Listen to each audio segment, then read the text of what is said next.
Contoh ketiga, yaitu jaringan Hebb tetap untuk menyatakan atau mengenali logika N, tetapi masukannya berupa bipolar, keluarannya juga bipolar.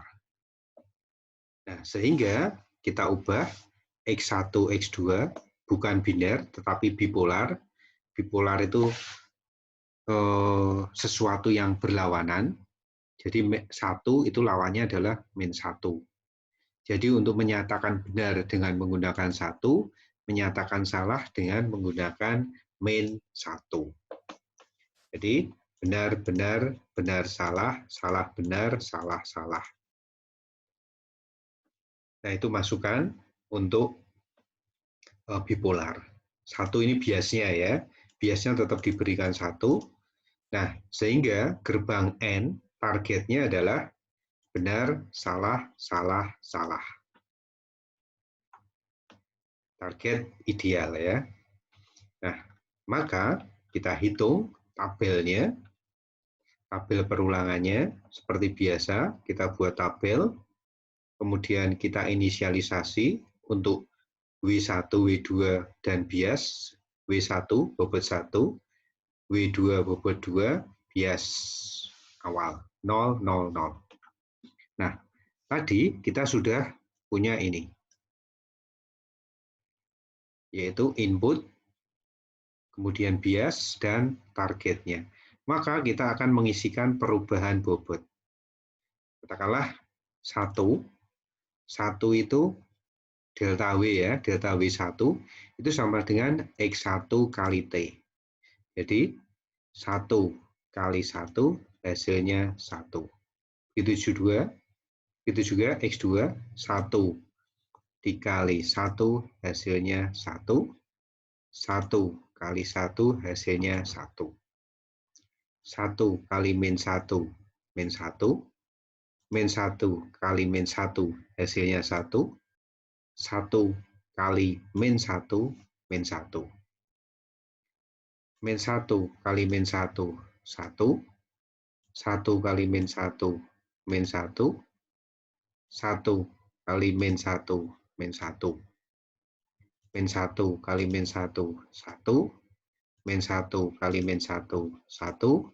1 kali -1, -1. Nah, sekarang kita tinggal menghitung perubahan bobot ini.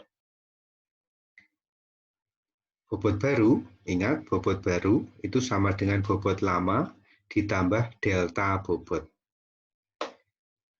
0 ditambah 1 hasilnya 1. 0 tambah 1 hasilnya 1. 0 tambah 1 hasilnya 1. Baris kedua diisi dari bobot lama. 1 ditambah -1, 0. 1 ditambah 1 jadi 2. 1 ditambah -1 jadi 0. Untuk mengisi berikutnya dari sebelumnya, 0 ditambah 1, 1. 2 ditambah -1 jadi 1. 0 ditambah -1 jadi -1. Baris berikutnya itu dari baris sebelumnya. 1 ditambah 1 hasilnya 2. 1 ditambah 1 hasilnya 2. -1 ditambah -1 hasilnya -2.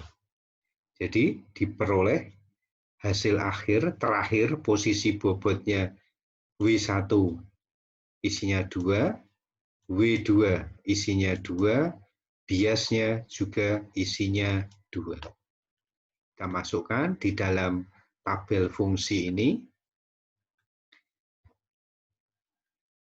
dengan rumus ini ya. X1 kali W1 ditambah X2 kali W2 ditambah B. Ini X1, 1, 1, -1, -1 sesuai dengan X1. Yang ini X2, 1, -1, 1, 1, -1, -1. Kemudian bobot W1 berapa? W1 2, berarti dikalikan 2 semua. W2 berapa? W2 dikalikan W2 semua. 2 semua, ditambah bobot. Bobot isinya berapa? Min 1. Min 2. Maka 1 ditambah, 1 dikali 2, 2 ditambah 1 kali 2, 2.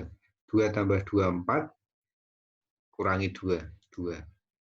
Itu juga terus hasilnya 2 ditambah min 2 ditambah min 2, min 2. Min 2 ditambah 2, 0 ditambah min 2, min 2. Min 2 ditambah min 2, min 4 ditambah min 2, min 6. Nah, fungsi itu akan menghasilkan 1 jika lebih besar sama dengan 0. 2. Apakah lebih besar sama dengan 0? Ya, berarti isinya adalah 1. Dia akan diisi dengan min 1 jika kurang dari 0. Min 2 kurang dari 0? Ya, maka isinya min 2. Min 2 kurang dari 0? Ya, isinya min 1. Min 6 kurang dari 0? Ya, isinya min 1. Nah, sekarang kita lihat hasilnya ini. Hasilnya adalah 1, min 1, min 1, min 1. Kita cocokkan dengan targetnya. Target. Oke, target di awal. 1, min 1, min 1, min 1. Sama ya. 1, min 1, min 1, min 1.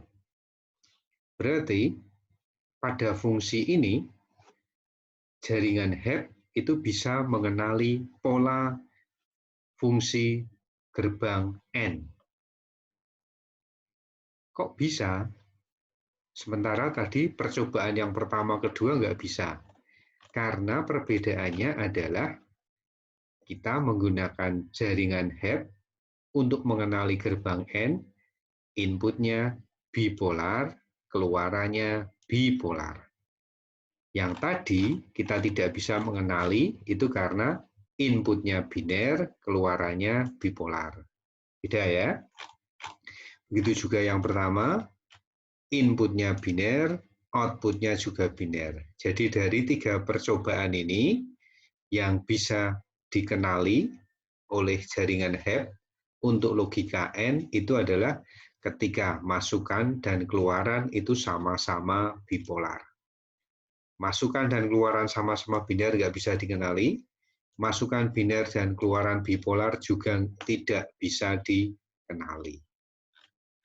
Itu jaringan HEP, algoritma beserta dengan aplikasi perhitungannya.